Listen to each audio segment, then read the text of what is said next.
स्वागत है आपका और मैं हूं आपके साथ लता। पश्चिम बंगाल में पुलिस की भर्ती को लेकर हुए घोटाले का आज बड़ा खुलासा करने वाले हैं। जी हां, आपको बताते चले कि पश्चिम बंगाल में गैर कानूनी तरीके से उन लोगों की भर्तियां की गई हैं पुलिस में जिन्हें सिर्फ और सिर्फ पिछड़ा समाज और दलित वर्ग के समाज का हक मारकर धार्मिक आधार पर नौकरियां दी गई है, जो कि गैर कानूनी है और असंवैधानिक है। और इसी को लेकर आज हम खास चर्चा करने वाले। हमारे साथ राजनीतिक विश्लेषक पवन त्यागी जी यहाँ पर मौजूद है, जिनसे हम सीधे बातचीत करेंगे और जानने की कोशिश करेंगे कि जिस तरीके से अब पश्चिम बंगाल में जो पुलिस भर्ती में जो बड़ा घोटाला सामने आया है धार्मिक आरक्षण को लेकर, इस पर क्या कुछ इनकी राय है और क्या कुछ कानूनी दावपेच कहते हैं इस आरक्षण के मामले को लेकर। सर बहुत बहुत स्वागत है। सर पहले आपका मैं स्वागत करना चाहूंगी। तो सर, जिस तरीके से बंगाल में अब जो सोशल मीडिया पर जो पुलिस भर्ती की मेरिट लिस्ट वायरल हो रही है, जिसमें साफ तौर पर यह दावा किया जा रहा है कि सिर्फ और सिर्फ दलित समाज का और पिछड़े वर्ग का हक मारकर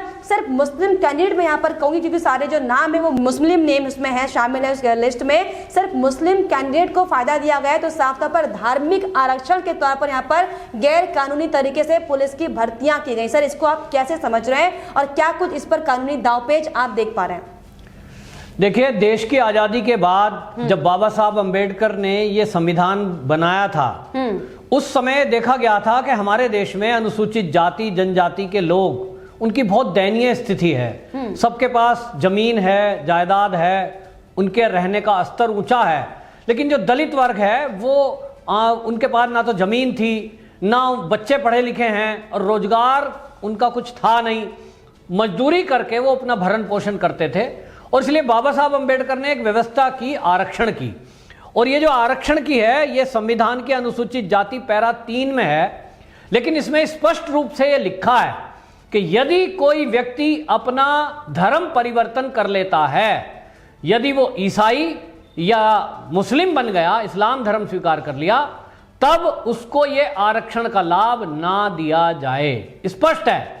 लेकिन उसके बावजूद आपको बताऊं, देश की आजादी के बाद से लगातार एक साजिश के तहत यह किया गया कि नौकरियों में और स्कूल कॉलेज में, यहां तक कि प्रमोशन में भी ये आरक्षण का लाभ वो लोग लेते रहे जो धर्म परिवर्तन करके या तो क्रिश्चियन या तो मुसलमान बन गए। इससे क्या हुआ कि हमारे देश में धर्मांतरण बड़ी तेजी से हुआ।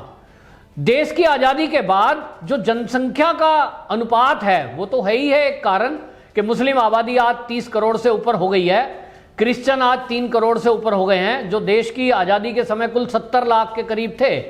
तो आज इतनी जो संख्या हुई है उसका एक रीजन ये है, ज्यादातर इस लालच में आ जाते हैं कि हम क्रिश्चियन बन जाएंगे, अभी हम दलित हैं, गांव में उपेक्षित हैं, बहुत आज भी गांव के अंदर छुआछूत ज्यादा है, तो नाम हो जाएगा जोर साहब, इज्जत हो जाएगी, गले में क्रॉस लटका लेंगे और शहर में कौन जानता है आरक्षण का लाभ भी लेंगे। यानी एक तरफ वो अल्पसंख्यक का दर्जा प्राप्त हैं, दूसरी तरफ वो आरक्षण का लाभ ले रहे हैं। और जैसा आपने कहा कि इससे हुआ ये कि बड़ी तेजी से दलित वर्ग, इस्लाम धर्म स्वीकार किया, लोगों ने धर्म परिवर्तन कर लिया। उनको लगता था आरक्षण तो मिलेगा ही, तुम चाहे धर्म परिवर्तन कर लो।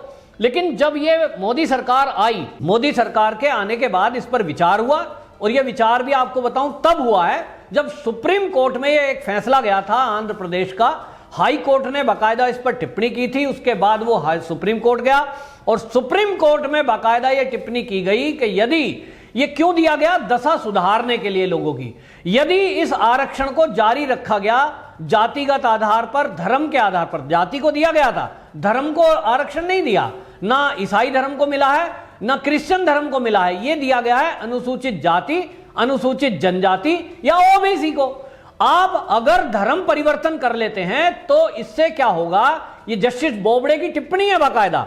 उन्होंने कहा 2015 में ये टिप्पणी की थी सुप्रीम कोर्ट ने, यदि कोई हिंदू ईसाई धर्म अपनाता है उसका सामाजिक और आर्थिक क्षमता, उसकी अक्षमता बढ़ेगी, यानी निकम्मापन बढ़ेगा, या यूं कहें वो लोग सोचेंगे आरक्षण तो मिलेगा ही, तो इसलिए उसे सुरक्षा का देना जरूरी नहीं है। यह मना किया सुप्रीम कोर्ट की टिप्पणी ने 2015 में। इसी तरह आपको बताऊं, हमारे जो कानून मंत्री हैं इस समय, वो रविशंकर प्रसाद, उन्होंने बाकायदा ये सदन में बोलते हुए कहा कि अनुसूचित जाति पैरा 3 में आदेश है कि कोई भी व्यक्ति जो हिंदू, सिख, बौद्ध धर्म से अलग धर्म को मानता है यानी ना वो सिख है, ना वो बौद्ध है और ना वो हिंदू है। 3 अगर धर्म को नहीं मानता है तो अनुसूचित जाति का सदस्य वो नहीं माना जाएगा। ना उसको आरक्षण के कोटे से कोई एमएलए एमपी की जो सीटें होती हैं उसका लाभ मिलेगा चुनाव में, और ना उसको नौकरियों में आरक्षण दिया जाएगा। ये स्पष्ट कहा गया। लेकिन उसके बाद भी कुछ राज्य सरकारों ने इस कानून को पालन नहीं किया, इसको माना नहीं, और तुष्टीकरण के कारण वो ये कर रहे हैं। और एक तरह से मैं कहूं हिडन एजेंडा चला रहे हैं राज्य सरकार, कुछ मुख्यमंत्री, कुछ राज्य सरकारें, कि लोग धर्मांतरित भी हों और वो उनको आरक्षण भी दे दें, उनका वोट बैंक बना रहे। और ममता बनर्जी इस काम में नंबर 1 है कि जिस तरह से घुसपैठी और रोहिंग्या सबसे ज्यादा बंगाल में आते हैं, पश्चिम बंगाल पहला उनका स्टेशन है, पहला पड़ाव वही है, और वहीं वो फर्जी सारे दस्तावेज बनाए जाते हैं। आज जो यूपीएटीएस ने कुछ लोग पकड़े हैं, 4 पहले पकड़े गए, 2 पहले पकड़े गए, उन्होंने बताया है, बाकायदा उन्होंने कबूला है, पुलिस का बयान है कि सबसे पहले वो बांग्लादेश की सीमा पार करके पश्चिम बंगाल में आए, और पश्चिम बंगाल में आने के बाद उनके सारे फर्जी दस्तावेज बनाए गए, आधार कार्ड, पैन कार्ड सब बना दिया गया, वोटर कार्ड तक बना दिए, और उसके बाद उसी आधार पर वो अब राज्य में नौकरी पा रहे हैं। कोई जांच ममता बनर्जी कर नहीं रही है।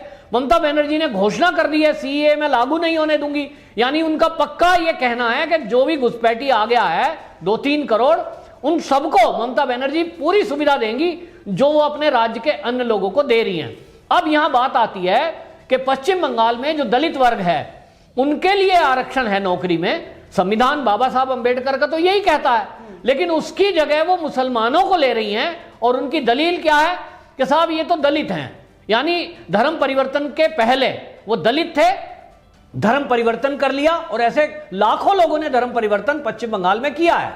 वहां या तो क्रिश्चियन बन गए हैं या तो मुसलमान बन गए हैं, और दोनों धर्म परिवर्तन किए हुए लोगों को ममता बनर्जी वहां नौकरी में आरक्षण दे रही है। यह संविधान के विरुद्ध है, यह सुप्रीम कोर्ट के आदेश के भी विरुद्ध है, और यह सीधे सीधे धर्मांतरण को बढ़ावा देना है।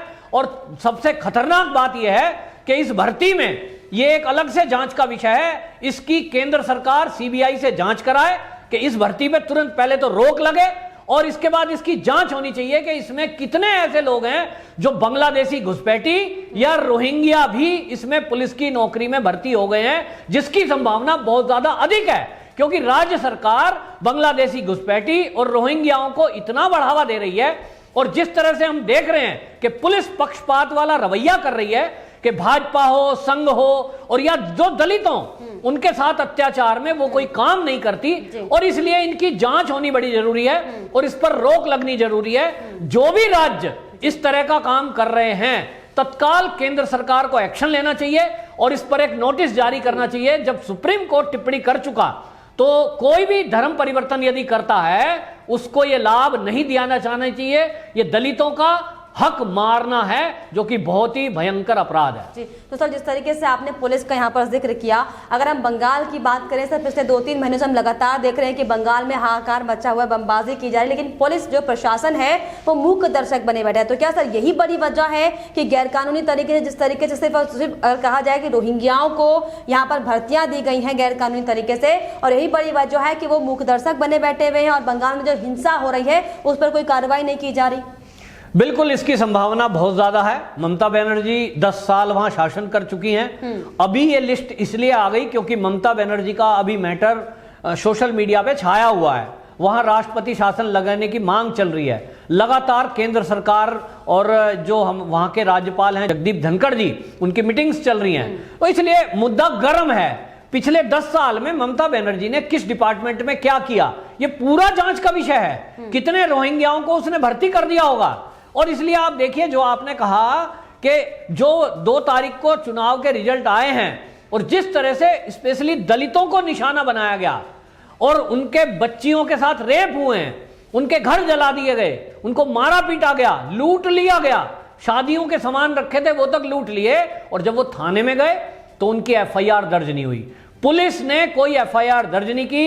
SC/ST आयोग का जब वहां दल गया सर्वे करने के लिए और मिलने के लिए दलितों के पास गए पश्चिम बंगाल में, तो पश्चिम बंगाल में दलितों ने बताया SC/ST आयोग के अध्यक्ष को कि सर हमारी तो पुलिस सुनी नहीं रही, भगा दिया हमको, जाओ तुम्हें बंद कर देंगे नहीं तो अगर को FIR कराओगे।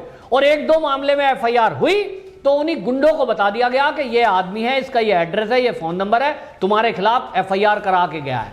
तो ये जो नहीं कार्रवाई कर रहे हैं, इससे सीधा सीधा एक संदेश जा रहा है कि जो पुलिस है पश्चिम बंगाल की, वो टीएमसी के कार्यकर्ताओं की तरह काम कर रही है। और क्यों काम कर रही है? क्योंकि ममता बनर्जी ने उनको ये एक फेवर किया है उनका कि वो धर्म परिवर्तन भी करा लिए, वो अब इस्लाम धर्म अपना गए, और अब वो दलित थे पहले, कभी होंगे, तो बहुत सारे ऐसे लोग हैं जो धर्म परिवर्तन करते हैं, तो उनको ये आरक्षण देकर नौकरी में भर्ती कर दिया, जिससे कि जो भी गुंडागर्दी होगी वो अपने भाइयों का यानी अपने ही धर्म के लोगों का साथ देंगे, और हिंदुओं को कभी भी वो न्याय नहीं दे सकते। और इसलिए वहां की पुलिस में जो 10 साल में ममता बनर्जी के काल में भर्ती हुई है, इस सब की जांच होना बड़ा जरूरी है। और पुलिस ही नहीं, सरकारी नौकरियों में जो भी भर्तियां हुई हैं, इन सब की जांच होना बड़ा जरूरी है, क्योंकि इस देश की सुरक्षा के लिए बहुत भयंकर खतरा भी हो सकता है कि कितने रोहिंग्या और कितने बांग्लादेशियों को सरकारी नौकरी के जरिए ममता बनर्जी ने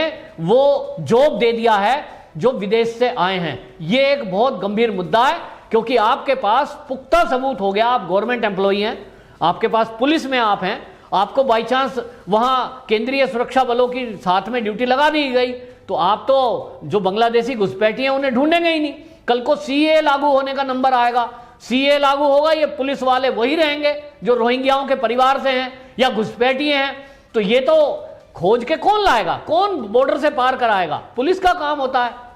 तो ये काम नहीं करेंगे, और शायद ममता बनर्जी इसीलिए पुलिस की नौकरियों में इन रोहिंग्या बांग्लादेशियों के परिवार वालों को भर्ती कर रही है, इन्हीं के धर्म के लोगों को भर्ती कर रही है, ताकि कल को सीए लागू होने के समय में ये पुलिस वाले बंदूक उठाकर केंद्रीय सुरक्षा बल या सेना के लोगों के सामने खड़े हों।